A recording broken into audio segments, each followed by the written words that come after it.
nous avons eu la visite du président de la Banque islamique de développement, qui, comme vous le savez, est un partenaire important, un des plus importants du gouvernement du Sénégal, et qui est aussi, à travers cette collaboration avec le gouvernement, un de nos partenaires importants dans les domaines qui sont soit liés à la lutte contre les épidémies et les pandémies, parce qu'ils ont été une des premières institutions à travers le gouvernement à nous supporter pendant la Covid. Et ce support a porté sur la capacité d'expansion de nos moyens de réaction. Et typiquement, pendant la Covid, nous avons eu, avec le ministère de la Santé, à déployer plus de 10 centres à l'intérieur du Sénégal.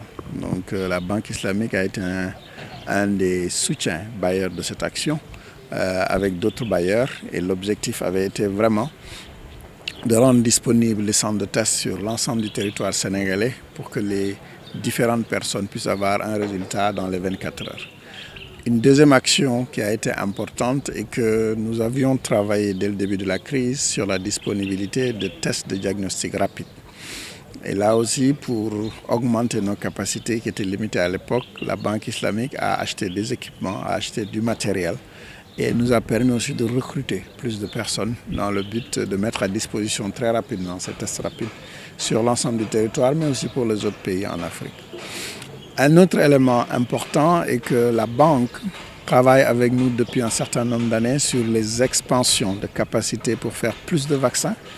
Comme vous savez, le Sénégal, à travers l'Institut Pasteur, produit le vaccin fièvre jaune depuis plus de 80 ans.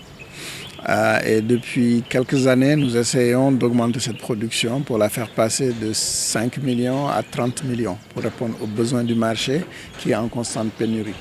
Et un des acteurs majeurs pour cette expansion qui doit toucher toute l'Afrique et au-delà est la Banque islamique de développement qui a financé ce projet en partie. Et dernier élément, récemment, le gouvernement a signé avec la Banque islamique dans le cadre du projet Vaccinopole pour la Covid et les autres vaccins que le Sénégal est en train de faire pour soutenir cette expansion-là et apporter sa part de financement. Donc pour toutes ces raisons, le président de la banque a profité d'une visite au niveau du Sénégal pour venir voir l'état de ce partenariat-là et aussi nous encourager à le développer. C'est ainsi que récemment, nous avons eu 2 autres programmes avec eux qui ne concernent pas que le Sénégal, mais d'autres pays africains, jusqu'à 12 d'entre eux. Alors, le projet Africa Maril, c'est un projet qui doit nous permettre de passer de la capacité de vaccin qu'on a ici, qui est de 5 millions, à une capacité qui va aller à plus de 30 millions dans le Vaccinopole de Diamniadio. Donc sur ce projet-là, le financement de la banque, qui constitue la moitié de ce financement, va permettre justement d'avoir des équipements, a permis de financer une bonne partie des infrastructures et le démarrage de cette production. Sur le projet Madiba, qui concerne la capacité à produire des vaccins Covid et d'autres types de vaccins, le financement de la banque, qui se joint à d'autres partenaires, va permettre non seulement d'amener de nouvelles technologies au Sénégal, mais aussi de nous préparer si demain il y a d'autres pandémies. Comme vous pouvez le savoir, le projet Madiba vise une certaine autonomie qui soit non seulement celle du Sénégal, mais aussi de l'Afrique, dans le cadre des crises qui peuvent être locales ou des crises qui peuvent être mondiales. Et c'est donc dans cette perspective-là que le financement de la banque va permettre non seulement d'acquérir de nouveaux vaccins, de nouvelles technologies, de nouveaux équipements, mais aussi de développer cette capacité avec une vision africaine. Comme vous le savez, l'Afrique, à travers l'Union africaine, a exposé l'objectif qu'à l'horizon 2040, 60% des vaccins dont on a besoin devront être produits ici, localement en Afrique.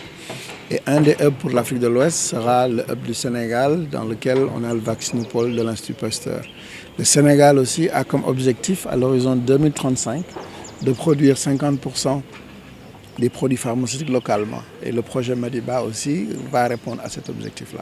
Alors, le projet Madiba lui-même est un projet qui est de 220 millions de dollars.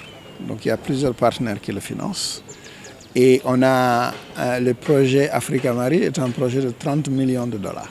Donc, sur ces 2 projets-là, nous avons la Banque islamique, bien sûr, mais nous avons d'autres partenaires, que ce soit la Fondation Bill Gates, que ce soit l'AFD, l'Agence française de développement, que ce soit le groupe de la Banque mondiale à travers AFC, Le groupe un soutien de l'Allemagne à travers KfW, de l'Allemagne d'une manière générale, le soutien des Européens à travers la Commission européenne, mais aussi la Banque européenne d'investissement. Et nous avons aussi bien évidemment actuellement une discussion avec la DFC, qui est la Banque de développement des États-Unis, la BAD, qui est aussi la Banque africaine de développement. Et l'ensemble de ces financements sont bien évidemment basés sur l'appui du gouvernement, puisque le gouvernement a lui-même investi dans ce projet-là pour permettre qu'il voit le jour. Et l'essentiel de ces partenaires viennent soit dans le cadre d'une relation bilatérale ou plus spécifiquement dans le cadre d'une relation qui est amenée par le gouvernement. Comme vous le savez, au démarrage de ce projet, le ministère de l'économie, du plan et de la coopération avait été un peu le point focal du gouvernement pour mobiliser ces ressources.